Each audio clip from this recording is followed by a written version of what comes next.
Hello student, आज हम auditing में अपना मैनेजमेंट ऑडिट का टॉपिक कंटिन्यू करेंगे। ठीक है, तो लास्ट वाले वीडियोस में मैंने आपको ऑडिटिंग का मीनिंग, डेफिनेशंस, उसके नेचर, फीचर बताए हुए थे। आज हम इसका स्कोप जानेंगे मैनेजमेंट ऑडिट का और इसके फंक्शंस क्या होते हैं मैनेजमेंट ऑडिटर के। ठीक है, तो सबसे पहले हम जानते हैं स्कोप मैनेजमेंट ऑडिट का क्या होता है। देखिए, फॉलोइंग कुछ इंपॉर्टेंट एरियाज़ हैं जो कवर्ड होते हैं आपके मैनेजमेंट ऑडिट के द्वारा। ठीक है, तो फर्स्ट पे आता है आपका सेल्स मैनेजमेंट। सेल्स मैनेजमेंट क्या होता है, जैसे कि मैनेजमेंट ऑडिट कहाँ काम आता है सेल्स मैनेजमेंट में। सेल्स मैनेजमेंट में क्या है, यहाँ पर आपकी जितनी भी सेल्स से रिलेटेड जितनी भी डेटा एंट्री होंगी, जितना भी डेटा होगा उस सब का क्या होगा, ऑडिटिंग होगा। सेल्स मैनेजमेंट में क्या होता है कि कितना कस्टमर ने डिमांड किया, कितना हमने उसके सेल्स में उसमें खर्चा हुआ, जैसे कि उसकी मार्केटिंग में कितना खर्चा हुआ, और रिलेटेड टू उसके एंटायर एक्टिविटीज़ जो जितनी रिलेटेड होती हैं आपकी सेल्स से, तो उसमें क्या होगा आपका सेल्स मैनेजमेंट के एरिया में ये मैनेजमेंट ऑडिट काम करेगा। क्योंकि जैसे कि आपको पता है ऑडिटिंग मैनेजमेंट क्या होता है, मैनेजमेंट एक बहुत ही इम्पॉर्टेंट टूल है आज की ऑर्गेनाइजेशन में, चाहे आपका बिजनेस छोटा है या बड़ा है।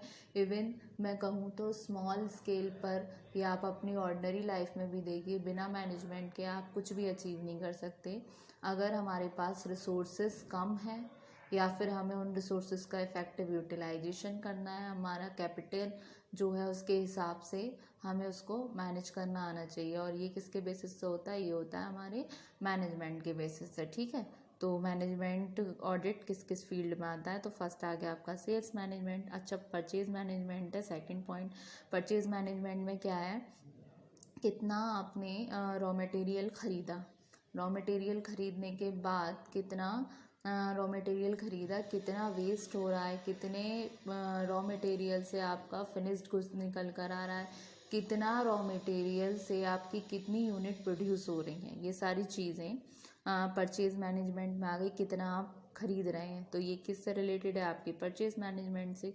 तो मैनेजमेंट ऑडिट वहाँ भी काम कर रहा है, मतलब एक तरीके से क्रिटिकल एग्जामिनेशन कर रहा है परचेज से रिलेटेड एरिया की। ठीक है, फिर आता है आपका स्टोर्स एंड इन्वेंट्री मैनेजमेंट। जैसा कि आपको पता है इन्वेंट्री मैनेजमेंट में क्या है, इन्वेंट्री का मेंटेनेंस होता है उनका, इस तरीके से उनको कंट्रोल किया जाता है कि उनका वेस्टेज ना हो, और जिससे कि जैसे रीऑर्डर लेवल हो गया, इकोनॉमिक ऑर्डर क्वांटिटी आ गया, ये सारा किसके रिगार्डिंग आता है, आपके इन्वेंट्री मैनेजमेंट के रिगार्डिंग। जो टेक्निक्स होती हैं जो यूज़ होती हैं, स्टैटिकल कुछ तरीके होते हैं जिसके थ्रू हम क्या करते हैं, इन्वेंट्री को मैनेज करना है। स्टोर्स में क्या है, जैसे वेयर हाउसेज हो गए, वहाँ पर हम मेंटेनेंस कर रहे हैं, या स्टोर में अपना माल बना के रख रहे हैं या फिर कच्चा माल रख रहे हैं, उस तरीके से रिलेटेड चीज़ें वो आ गई आपकी स्टोर्स एंड इन्वेंट्री मैनेजमेंट में। फिर आता है प्रोडक्शन मैनेजमेंट। अच्छा, आपका प्रोडक्शन मैनेजमेंट क्या होता है, जैसे कि आपने प्रोडक्शन में भी पढ़ा था।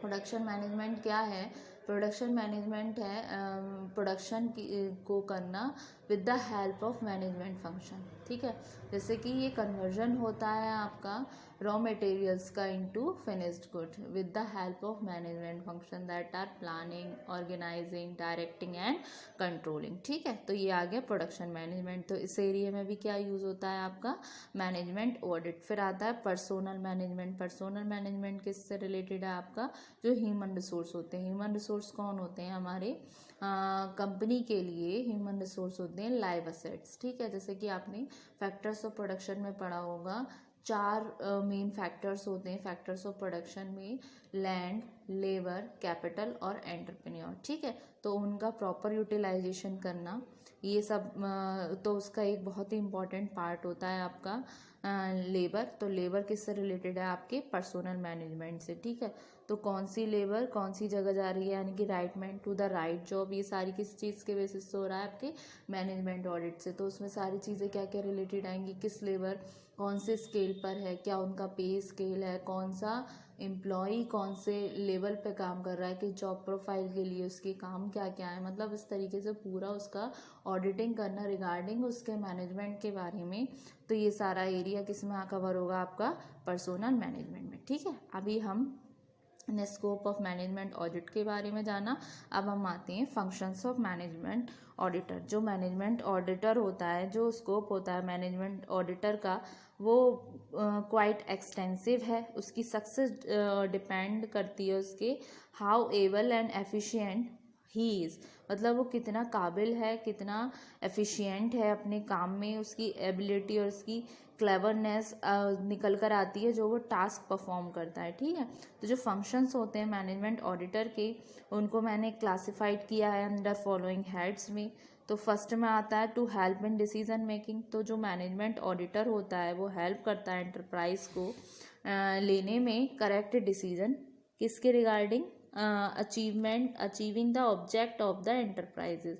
और ये कहूँ तो he should point out the wrong decision taken by the management. मतलब जो भी मैनेजमेंट कभी कभी रॉन्ग डिसीजन भी ले लेते हैं तो वो उन डिसीजन को क्या पॉइंट आउट कर देता है। ठीक है, फिर आता है आपका help in effective delegation of authority. Effective operation enterprises के लिए ये ज़रूरी है कि डेलीगेट करें पावर वेरियस अथॉरिटीज़ में ऑर्गेनाइजेशन की, चाहे वो आपका फील्ड मैनेजमेंट ही क्यों ना हो। ऑडिटर क्या परफॉर्म करता है, ये इम्पॉर्टेंट रोल प्ले करता है। ठीक है, फिर आता है आपका to help in evaluating the performance of business. इसमें क्या है, चाहे आपका ऑपरेशन ऑफ बिजनेस कैरिड हो प्रॉपरली या नहीं हो, इसका एवेल्युएशन होना बहुत ज़रूरी है। किसके द्वारा, आपकी जॉब एवेल्युएशन के द्वारा। प्रॉफिटेबिलिटी जो होती है बिजनेस की वो इन्हेंस हो सकती है इससे। इस कॉन्टेक्स्ट में जो ऑडिटर होता है मैनेजमेंट ऑडिटर, वो प्ले करता है एक बहुत ही इम्पॉर्टेंट रोल। ठीक है, फिर आता है to help in effective communication. इसमें क्या है, मैनेजमेंट ऑडिटर जो हेल्प करता है रिमूव करने में जितने भी कॉन्फ्लिक्ट्स होते हैं आपके वेरियस लेवल ऑफ मैनेजमेंट में, और एक मेकआउट करता है एक कम्युनिकेशन सिस्टम को इफ़ेक्टिव वे में। जैसे कि जो आपके कॉन्फ्लिक्ट हो गए, वो कॉन्फ्लिक्ट किस तरीके के हो गए, जैसे कि वाद विवाद हो गया आपस में, जैसे सुपरवाइज़र में और उसके नीचे जो लोअर एम्प्लॉय है उसमें कोई दिक्कत हो गई, कोई उन्हें दिक्कतें हुई, मतलब कैसा भी रिलेटेड टू जॉब, यानी कि जॉब सेटिस्फैक्शन, वर्किंग कंडीशन ठीक नहीं है, ये सारी चीज़ों का सॉर्ट आउट किसके थ्रू होता है, उसका इफ़ेक्टिव कम्युनिकेशन के थ्रू। वो किसको सॉर्ट आउट करता है, वो करता है हमारा जो मैनेजमेंट ऑडिटर होता है। क्योंकि ये जितनी भी दिक्कतें हो रही हैं रिगार्डिंग आपके पर्सनल, आपकी लेबर में अगर कोई प्रॉब्लम हो रही है, या आपकी